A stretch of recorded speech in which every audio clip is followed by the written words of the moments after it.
this last week, life threw me some moldy lemons. I wrote out, I'd been working on this issue. I've had a few ideas about it. I was writing down notes on it. I was figuring out how I wrote out my outline for the issue, and I started drafting it Friday morning, and I had finished the draft. It was like this mega work block where I'd just hunkered down and like that laser focus you're talking about. I was just fully in my writing for like 4 hours. I was enjoying it. It was flowing super well. It was great. It was the outline had like set me up in just the right way where I was like, oh yeah, this idea is going here and this is connecting into this and oh, this is going to be a good issue. I finished drafting it out. I go to the gym, have a nice time with my buddy Andrew. We do a good lift. I eat dinner. We go out for sushi after the gym, and it was really fun. We connected and all that stuff. Had a bunch of laughs. I get home and I'm like, okay, I'm just gonna quickly do an edit, make sure there's no grammar mistakes.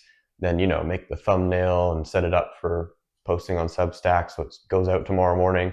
I go into my notes app where I had the draft written down. All that's there is the intro paragraph, and I'm like,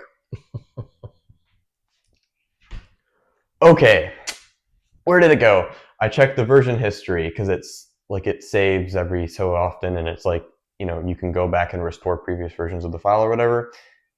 Go to the version history. No changes since before yesterday. That's not right. So something happened, and my entire issue didn't get saved. So those are some moldy lemons. But what did I pull from that? And I think what I've learned, what that experience was telling me was that maybe the weekly newsletter is a hindrance. Maybe pushing myself to put out an issue every single week and having it meet this sort of self-defined criteria of, oh, it should be, philosophical and thought-provoking, and there should be some actionable takeaways. Like, these aren't arbitrary, of course. Like, I've built them up over time as I've been doing the newsletter. But it's like each time I write a newsletter, that newsletter sort of becomes the bar for like what I'm expecting of myself. What's the new normal? Like, if I go back all the way to my first issue, it's like 500 words, and it's kind of like a poem. It's really short. It's like a page. And that's because when I first started it, I had no expectations of what I thought it should be. I didn't even have like an actual takeaway section or further exploration, I don't think.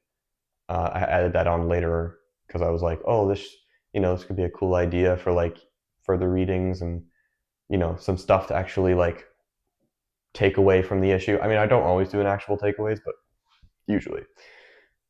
So these expectations that I had layered month after month of doing this weekly newsletter for almost a year now, I think they've sort of become a burden on my actual writing process. And while I still enjoy the writing and I love the writing, I've noticed more and more this pattern of the writing sort of getting crunched into Friday, where I'm having to do most of it in this one big sprint instead of just sort of letting the issue go where it needs to go, letting my writing come as it does, like not like waiting for inspiration to strike per se, but like forcing myself to do the writing less, because the more I'm forcing myself to do the writing, the less I'm going to enjoy the process. So it's made me reconsider, last week it got wiped and I just put out a quick little announcement saying, there's just not going to be an issue this week, gave out some reasons, sorry, blah, blah, blah. I'm going to take this week, I'm not sure if I might rewrite the issue. I'm still talking with support, so there's a chance I'll be able to get it back, but I'm not sure if I'll rewrite the issue. If I do, I'll use it as a chance to see how I can improve it. But I'm also going to consider changing how I approach doing my weekly newsletter, because I still love doing these longer form essay pieces, but I think for me to enjoy them the best that I can, and for them to be the best that they can be in terms of letting the art of the essay, of the writing, be its truest form, which is something that Rick Rubin kind of talks about, like finding the essence of the piece, or the artwork or the song or whatever kind of art you're doing. You try and your goal as the artist or the creative or the writer or whatever, your goal isn't to like make the best art you can. It's to make this particular piece the best form of itself that it can be, if that makes sense. So it's each essay that I write, I want to be able to take the time to fully flesh out the ideas and make it the best that it can be. And I don't think that that type of writing is conducive to a weekly format. But on the other hand, I also do enjoy the cadence of a weekly newsletter. It creates a routine where people can fall into. They expect it to come at the same time every week, and it's like I have a lot of weekly newsletters that I get that are like, it's a really good cadence. You get like a weekly update on ideas from a creator or something, or you get like weekly takeaways. Like Chris Williamson has a weekly thing, and it's kind of like he'll write out a couple ideas he's been learning about, and then he'll like tell you about the guests he's having on the podcast this week and a few little facts or stats that he's seen about recently or whatever. I think that is a better approach for a weekly newsletter, where it's less of like forcing myself to create a weekly piece of art or a weekly like essay, and more of just like a quicker little update on things. And like, so basically, I think what I'm going to be trying to do from Kaizen going forwards is that I'll sort of split it, where I'll have the Kaizen issues, which are like the essays that they are right now, will just sort of come whenever they come. Mm-hmm. And I will spend more time on them. They'll probably end up being longer, maybe 2,000-3,000 words, but they'll be more in-depth, they'll be more substantial, and they'll be the more true forms of what they're meant to be. And then the weekly newsletter will sort of get lightened a bit. It'll basically just be ideas I've been finding interesting this week and actionable takeaways and further exploration. So basically the main essay part isn't going to get cut, but it's going to get like transformed into something that I don't have to force myself to write every week, because I don't want to have to force myself to do the writing, because I love the writing. And I feel like that has been a big friction point that I've kind of just been pushing to the side, where I'm like, oh, but that's just part of the weekly cadence of the newsletter. That's just how it has to be. But that's a self-imposed restriction that I've been putting on myself. And I think that if I split the newsletter in this way, I think it'll actually be better, because removing the pressure of when I need to post the essays or write the newsletters will let me have more freedom around when I do my writing. If I'm having like a really busy time, I don't have to force myself to do the writing on top of exams or whatever. And also, still having the weekly cadence that's just a little bit lighter still gives me the sort of like the routine of having that weekly cadence that I enjoyed.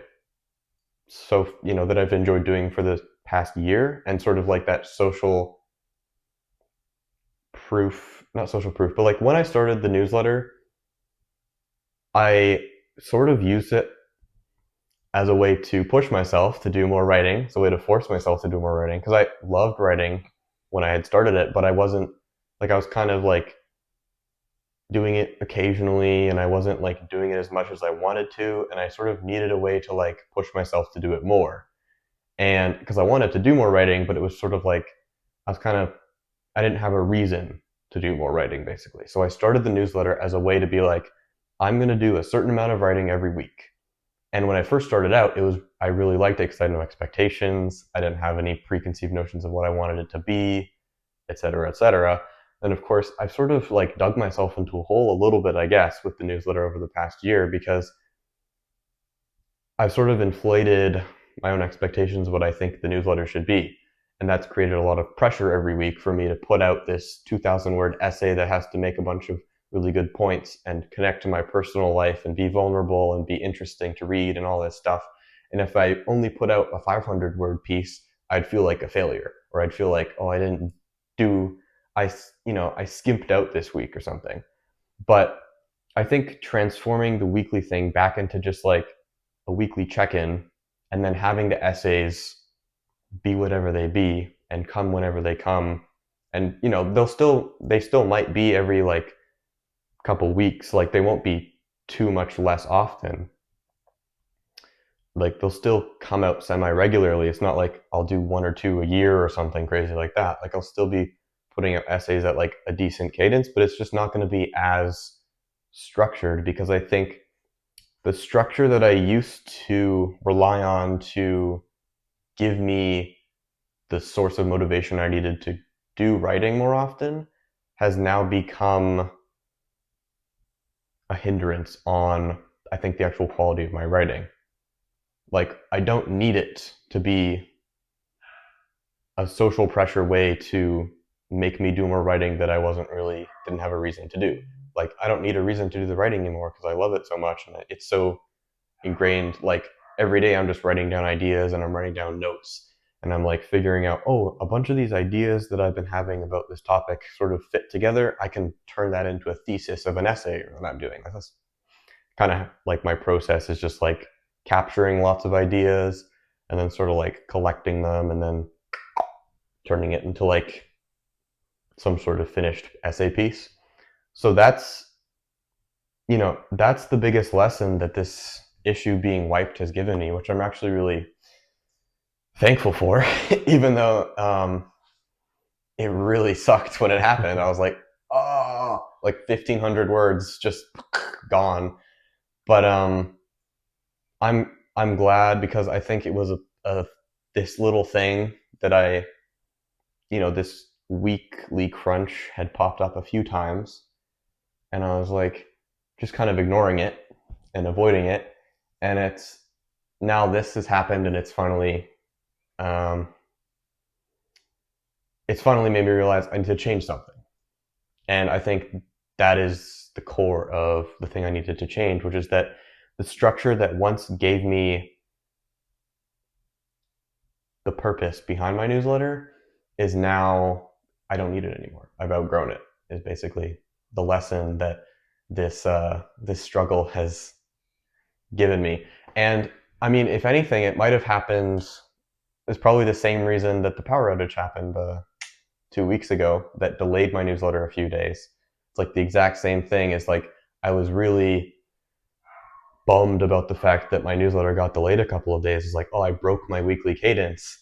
I broke my streak. But it's the same lesson. Like the weekly part, I think the same lesson was trying to make its way to me, which is like your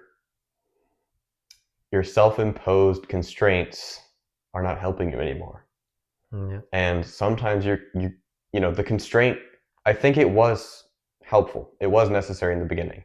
When I first started writing, like I still loved writing, but I was so fresh and so new to it that I was like, I want to be doing more of this, but I'm not making time for it because it's not a priority, because I don't really have a reason to be doing it. It's just kind of, I'm writing for the sake of writing and it's kind of whatever. And then I was like, Chris Williamson, of course, inspired me. He talked about how he started his weekly newsletter like years ago, and he said it's a great way to get better at writing, because if you put out a weekly newsletter, and his is called 3 Minute Monday, so if you put out a newsletter and it comes out at the same time or the same day every week, and you just skip a week, people are going to be like, where's the issue? Like it's immediate, and that amount of social pressure in the beginning, I think is good, because it got me into the rhythm of writing, and it got me onto this creator path, honestly, because the newsletter is where I started. And then after I had been doing the newsletter for a while, I was like, I love the newsletter and it's great, but I want to reach more people. I want to help more people. I want to share my ideas to a wider audience. And of course, video is the way to do that, because way more people are going to be scrolling Instagram Reels than going through Substack articles. So that's how I got into video content, and now I'm doing podcasts and all sorts of other stuff. So I'm really glad for the structure and the sort of the motivation that the social pressure gave me in the beginning. But it's just, yeah, that has been a really hard pill I swallowed over just the last couple of days. Has been like, okay, got some moldy lemons. What do I do with them? Almost sounds like a win. Yeah, I mean, honestly, could almost be reframed into a win. Yeah, and that's the like maybe they aren't even moldy lemons. Maybe they were just lemons that I thought were moldy, and then but really the rind was just brown or something, Yeah, and you cut them open and they're still just as sweet and sour and yeah. still just as good. So Yeah, celebrate this turnaround or this change.